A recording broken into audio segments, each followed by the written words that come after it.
Je m'associe aussi à ce qui était dit sur les salutations tout à l'heure à Gérard Blanchard.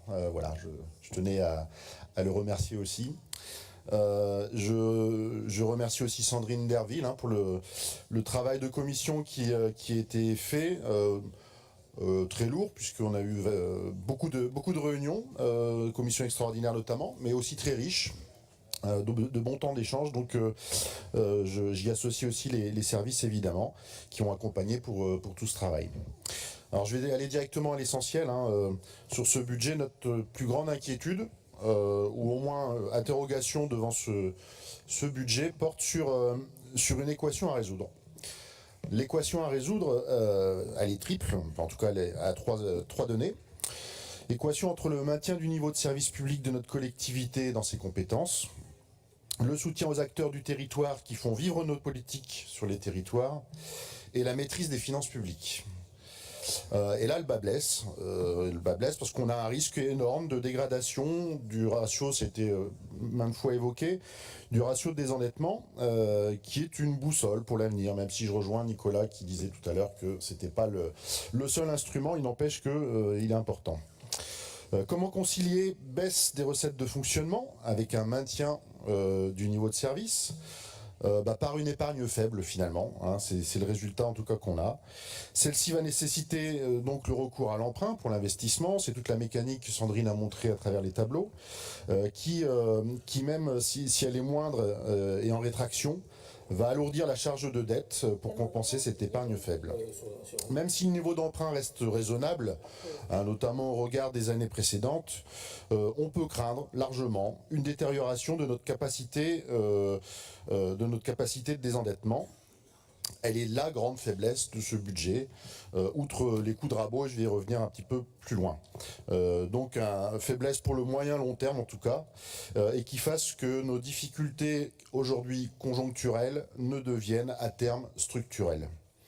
Mais on dirait que je pense qu'on s'y prépare, dans toutes les différentes commissions justement, il était question de ce ratio et de se préparer tout doucement à un glissement passant de 9, 10, 12, voire dans les tableaux notamment, on voit ce glissement qui prépare les esprits à une détérioration de ce ratio.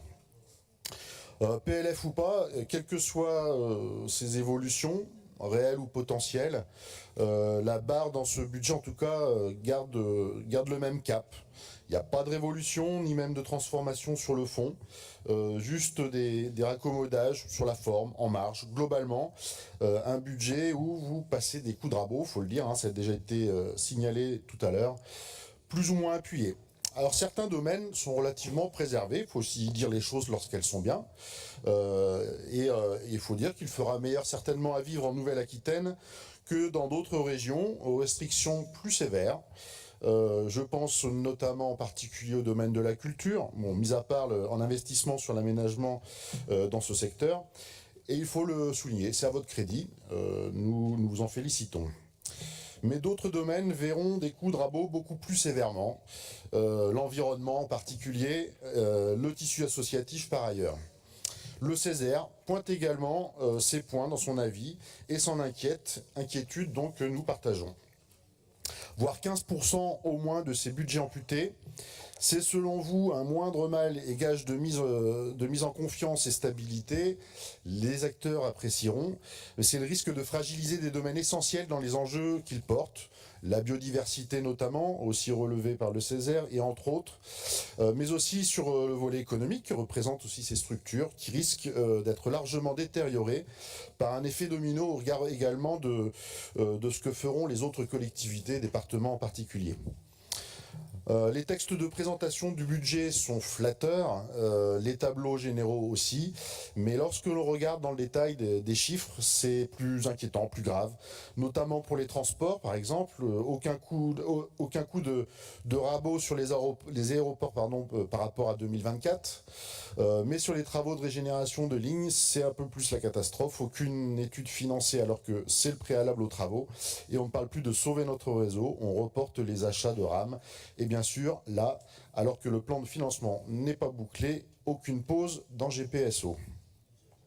Stratégie d'adaptation qui va in fine reposer sur les partenaires, ça a aussi été évoqué, et là l'effort va être quand même assez largement reporté sur les agences régionales notamment, et à qui on demande l'effort. Donc on ne cerne pas, et là ça a été dit aussi, trop les priorités, si ce n'est l'abandon des tranches à suivre dans les transports du quotidien, on dépend donc des gros investissements puisqu'il n'y a pas d'infléchissement et l'exécutif est fort d'ailleurs d'appuyer sur le fait que son montant, 800 millions, est historique au regard des années précédant la crise Covid où on était davantage autour de 650-700 millions.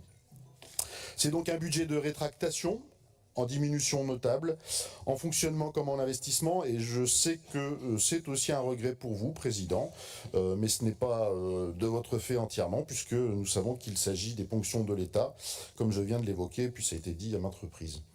Nous n'avons pas tous les éléments, ceci étant, sur ces ponctions, on regarde un projet de loi de finances toujours pas voté.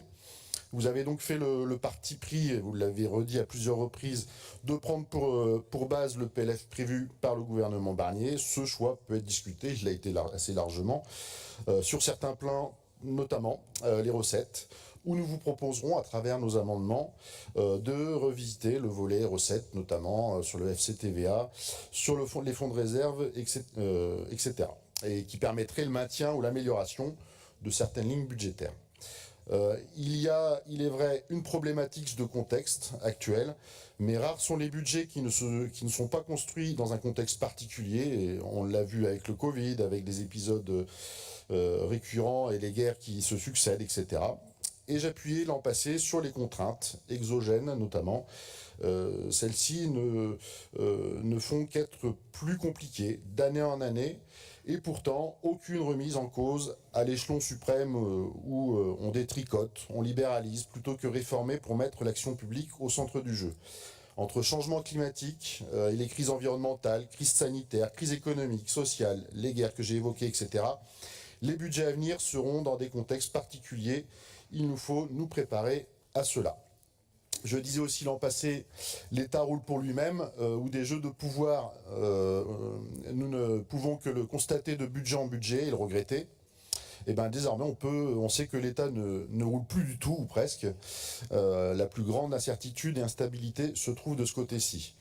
Au-delà des contraintes exogènes évoquées, que je viens d'évoquer, dans le dernier budget primitif, c'est donc à nouveau tout le contexte qui remet plus qu'à plat la construction d'un budget. Alors là, donc pas le Covid pour le coup, mais la dette d'une part et le déficit public d'autre part du budget de l'État, avec un contexte politique instable, une dégradation des notes de la France par les agences de notation, etc.